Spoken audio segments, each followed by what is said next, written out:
Good evening, everyone, and welcome to the BS Report. It's been a couple weeks, but John Stanko is back here with Kevin Bartnett. And Kevin, a busy couple weeks in sports. We had the NBA playoff start, we had the NHL playoff start, but we have to start with a different NBA story today. The commissioner, Adam Silver, coming down hard on what has to be one of the most controversial sports topics of the past decade. Agreed, absolutely. Most of you probably know this by now, but Donald Sterling, the Los Angeles Clippers owner, was recording and his voice was heard making racial remarks towards African Americans, and Commissioner Silver banned him for life from the Clippers, the NBA, and he was fined $2.5 million. That's nothing for him, probably. No, actually, I know that. The original report NBC had was $5 million. But the maximum was 2.5. Exactly, yes. But NBC reported $5 million, and at the time, that was 0.5% of what he was worth or something. So it was literally going to be a 0.5% hit for him if he was fined $5 million. So now it's only 0.25% that he's fined $2.5 million. So the money means nothing to him at all. Exactly. Nothing. Yeah. That's nothing to him. But I think I have no problem with this whatsoever. I don't think that there's any place in the game for this, really. Especially like when you have like guys who represent the league in such a great way on your team, like Doc Rivers and Chris Paul, who's the union president. Yeah. So if there was a worse team for this to happen to, you have probably the best African American coach in basketball right now. I think you do. I think that's and true. You have the NBA players president. Yeah. And Chris Paul. Mm-hmm. And it's not, even though he didn't play for them, Magic Johnson still has been a pioneer, you could say, for the Clippers. For the LA region. Yeah. And the fact that he singled Magic Johnson out, who a lot of people look up to when he's done a lot for, like, not just LA, but the game in general, that was rude. I thought, and I think I had no problem with this whatsoever. Neither did I. I'm not going to lie, I was a little surprised it was a lifetime ban right off the bat. I was a little bit surprised about that. Granted, I don't disagree with it. I thought he would have gone with the suspended indefinitely and then maybe more investigation leading to a lifetime ban. But I thought, you know what, great for Adam Silver. And if there's any better way for him to get off on a better footing with the players as a new commissioner, there's no way possible. He won over every single player in the NBA with this decision. Every single one. For someone like Silver, he had something he had to do. Mm-hmm. He was like going and saying, "Oh, he's David Stern's mentor." He just separated himself from David Stern with this right now. Stern would not have come down on him this hard. Silver needs to say he's his own boss, like he's his own guy right now, and he did that today. This was a statement what he made today. He separated himself from the Stern era. It shows this is a new time for basketball right now, and I like it a lot. I do too. It's some quotes from Silver during his statement, which came around 2 p.m. today. He said, "We stand together in condemning Mr. Sterling and Mr. Sterling's views. There is simply no place in the NBA for such words." And then I love the mic drop he had at the end of the press conference. Did you watch the press conference? I did watch the press conference. The last question was something about what happens if the NBA owners don't get the 3/4 vote. It was something of that variety, and he drops the mic, leaving, saying, "I fully expect to get the support I need from the other NBA owners. I need to remove him." And he will. Drop mic. Boom. Walk off stage. He will absolutely. There's guys like James Dolan has already said that he stands by the decision. Mm-hmm. So there's plenty. They'll get it. That won't be a problem. Yeah. They asked him some tough questions during the press conference. Thought he handled it really beautifully, Adam Silver. I think this was a shining moment for him. It was. He handled this whole entire thing fantastically, and I think what was great, I read this on Twitter and I agreed with it, is that I think you sensed a little bit of nervousness from him. And I think that was a good thing because it gave a personal touch to it because he's new at this. And I think it gave the idea that he didn't rehearse what he was saying like too much. He knew what he wanted to say. But I think that the little bit of being nervous and addressing this big issue gave him a human aspect, not the robot commissioner, like this is what we do, this is how we lay down law. This is a human issue. He looks human dealing with it because it's an uncomfortable issue. And I think that really benefited him. And I agree with you, though. He handled this entire situation the best you possibly could. And it's not easy either. He's not even 3 months into the job yet. Not even. Imagine this as your first big test as a commissioner. Not even 3 months into the job, and like he's already has to deal with this. Mm-hmm. I agree with every word you've said though so far. I mean, Adam Silver, he just got off to his reputation's already like probably as like a savior, you could say, for basketball. Yeah. In a way. It's just with Sterling though. You can't. I mean, the SEC Sports Show, and I don't really like saying like my personal views about things, but in the league that's almost 80% African American. You have several African American coaches, GMs, and several fans. It's it's a very wrong thing to say. Oh my God, it's what? And it's, and I mean, people say, oh yeah, he got caught. I mean, he got caught. There's no way out of it. He got caught. If that's what he really thinks, he should not be in the game. He shouldn't be in the game. I think this is an African American sport. There's no harm in saying it. More African Americans watch the sport than any other. This is just what it is in America. It's like saying white people watch hockey. Exactly. It's that's what happens. What amazes me though is that also there were reports of him being like this years ago, but due to lawsuits failing and plea bargains and everything, they disappeared. What Silver said today, interesting, says this action is in consequence of the past 3 days of the tapings of just those tapings being released in just this situation. He didn't say anything about the past reflected this decision. Maybe that's saying, listen, the other past things that we didn't catch him for, that was David Stern's fault for not turning it in. This is I have a silver plate on this. This is what I see now. This is what I'm acting on. It's like right now, it seems like he's already a better commissioner than David Stern. I mean, granted, David Stern made basketball more popular than it had ever been. Yeah. You can't deny that he did good things as commissioner. What I don't like about Stern was there's 3 lockouts under him. So. It's agreed. 3 lockouts under him. I don't like. I'm not a very good fan of David Stern with the Tim Donaghy scandal. How that wasn't. That I was not a fan of David Stern. Adam Silver though, I already like him though. Yeah, he's laying down the law. I love the drop mic. I cannot say how much I love the drop mic at the end of the press conference. Just the question perfectly set him up. Drop mic, walk off stage, looking strong. I'm sure he took a big deep breath once he got backstage because, I mean, for that pressure 3 months into the job to deal with this situation, handle it as beautifully as he did, and look right at the camera when he said lifetime ban. Look right at the camera straight in front of him and say that without hesitating. And his voice jumped up a notch. Yeah, he knew it was a big moment. He knew he was making a big statement, and he did so perfectly. I completely agree. But I think one thing that has bothered me about this, it's taken a lot of attention away from what has probably been the most exciting first round of the playoffs I've ever seen in the basketball.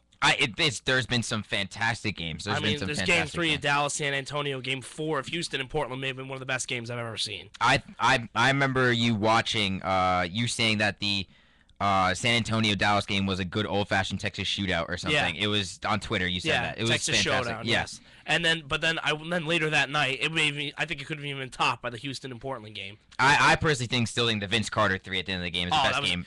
But he still got game. He still got game. Oh, he still got game. I mean, hey, he really can't jump anymore, so he became a shooter. Yeah, but what's amazing is that the Spurs defended that play perfectly.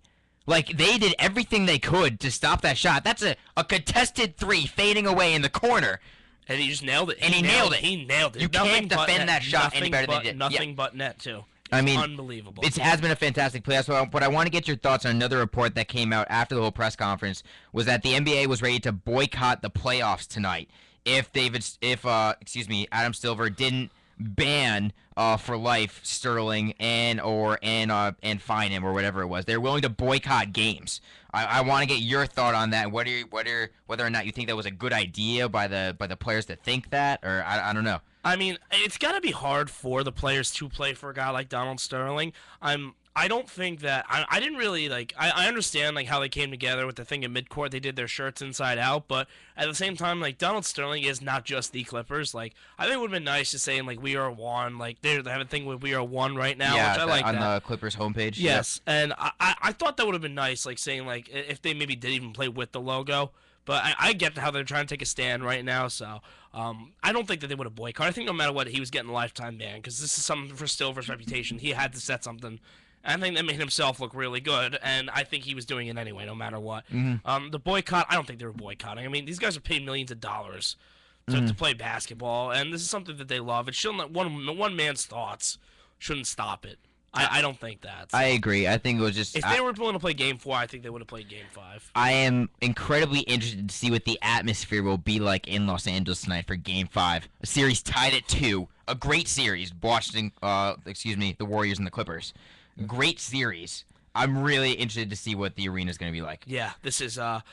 I don't know if There's never been anything like this going into a game. I don't know if it's going to be like. I mean, the Grit they got to cheer for their team. Oh, it's going to be a tremendous ovation when they come out of that tunnel the first time. They got to cheer for the team. And I really feel bad for Doc Rivers. Really, I really do, because like that guy's been nothing but a classy guy for most, and like he's got to put up with this. He publicly said he wouldn't coach the Clippers next year if Sterling was still the owner. So, I mean, he still might be the owner if the owners don't get the 3/4 vote. Even though it's highly unlikely that he'll be the owner, still he's possibility. still banned, so like that's like he can't go to games, yeah. He can't do anything with the NBA. He can't do literally nothing. That's got to with make the it NBA. easier. He got the Pete Rose treatment by the NBA. That's got to make it easier. I think they should cheer the players. I think they should just go about it like really nothing happened, to be honest, because the team's still got to play. They still have basketball to play.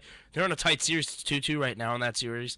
I think they got to go and support their team. So they still. I don't think the team should be put down by this at all, because as sad as it is, obviously it's not. This isn't just only his thoughts. So I don't want to get into that, but it's not this just is not his a political thoughts. show. It's just that he got caught saying it, and he happened to be the guy who owns the team. So I think they should go and play their hearts out tonight and do this for themselves and Doc Rivers and the management who put the team together. I think it was Jeff Van Gundy on ESPN after this whole thing says, in a good selfish way, the players have to play this for themselves. Yes. In a good selfish way, play this team. for yourself and for your teammates. Don't play it for anybody else but you guys and make for a statement. your coaches, they have, several African American coaches. Yeah. Tyronn Lue is also a coach on that team. So, and the management especially. I mean, management is not Donald Sterling, so he didn't form this team. So it's like everybody essentially but the owner. Like everyone's worked really hard this season. It's not even that though. It's like arena workers. Like people don't realize like there's these guys like who work for the arena and stuff like that. Like workers like who do the entertainment during the games. It's a lot of people like for sports teams. So like these are a lot of jobs here. So that have to come into question. They all got to come together. I think so. It's obviously it's sour for the league right now, but today it's definitely a good day, I think, for basketball. I think it's a great day for basketball. I think everyone agreed with what Silver did on Twitter. From what I read, every single NBA player, analyst, they all think this was the proper thing to do. Now I want to ask you this though. Mark Cuban said yesterday that while he condemns the actions of Sterling and his remarks, he said this is a dangerous slope that the NBA is on, forcing an owner to sell a team. I want to get your thoughts on that. Do you think Mark Cuban has a point in saying that? I mean, he's obviously a lot smarter than most of us. I mean, he's so young, and he's on the team for almost 12 years. So. He's that young, that rich, and that successful. He's obviously very smart. Yeah. So like he probably would know it a little bit better than we do. So I wouldn't want to say yes or no, but I mean, it is what it is. I don't know like the money situation, how that turns out, but I would love if even someone like Magic Johnson could buy a stake in the team. Such an interesting idea. I thought that would be nice. Maybe it would be nice to rub it into Sterling, have Magic Johnson buy a team. Magic Johnson didn't put a lot of money in the Dodgers, though, even though he owns so much money. $50 million for only 2% of the team, essentially. I don't know if he's got the money to buy the Clippers. Well, the thing is, do you think he takes a percentage out of the Dodgers and puts it into basketball, where obviously he has more of a connection? I follow Magic Johnson on Twitter, and he loves the Dodgers. I think he's done, even though he only owns 2% of the team, he's just been such a good face for that organization. He has. So I thought that would be a really cool thought, maybe. But I think let's also forget Magic Johnson is a Laker at heart. Magic Johnson cannot really go on with his life, I think, rooting against the Lakers. I think that's interesting. That's what I want to know what Lakers fans' reactions would be to Magic Johnson getting the Clippers. Because there was one reporter who asked if Magic Johnson, would you accept Magic Johnson? And Silver said he's welcome to try and purchase teams. He's a part of the NBA family. We welcome him to be part of the discussion. So paraphrasing what he said. It seems like it's not out of the ordinary, but I think Johnson is just too associated with the Lakers, where even though like they're not. Even though like he's done a lot of good things for the LA basketball area and the Clippers too, I think he's too loyal to the Lakers. He played his whole career for them. He was a part owner of them once, so I don't as much as maybe I think it would be nice to see that for a good guy too. I don't see it happening. Can we just talk about how also Sterling was cheating on his wife with this girlfriend and then talking to this girlfriend so poorly in this taping, like so rudely? Like also talking about how it's okay for this girlfriend to have sex with Magic Johnson. That's okay. Just don't put a picture of him on Instagram. Yeah. Can we just talk about how insane that sounds? Yeah, I mean, it's like what's going through this guy's head? What's going through this guy's head? He's clearly not all there. He's an old man. He said bad things. It's just I really just felt bad for the guys on his team.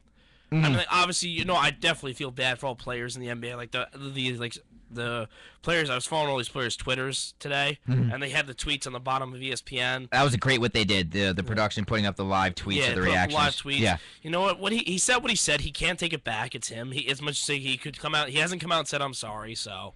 He clearly meant what he said. So I think that just to stick what I said, that he got the lifetime ban and the fine, and it's done with now, and hopefully the owners come together and he can't own the team anymore. Well, according to many, Silver is pushing for the owners to vote quickly and get this turmoil behind them as fast as they can, which I think is the proper move, obviously. And then they can get it, and then they can recruit good owners, see who's interested. And see who's apparently, interested. Let's see if Donald Trump apparently is a guy who's interested. Apparently, Well, he's already interested in the Buffalo Bills of the NFL, so yeah. let's see what happens. He's got there. enough money to buy both teams. No, But... well, he is a very rich man, but we'll see what happens. We'll take a short break here on the BS Report, come back and actually talk some NBA playoffs, the games that are happening, the big series. I'm sure you got to chime in. You already mentioned how you love this Portland-Houston series, so we'll chime in on that. We'll be right back here on WICR.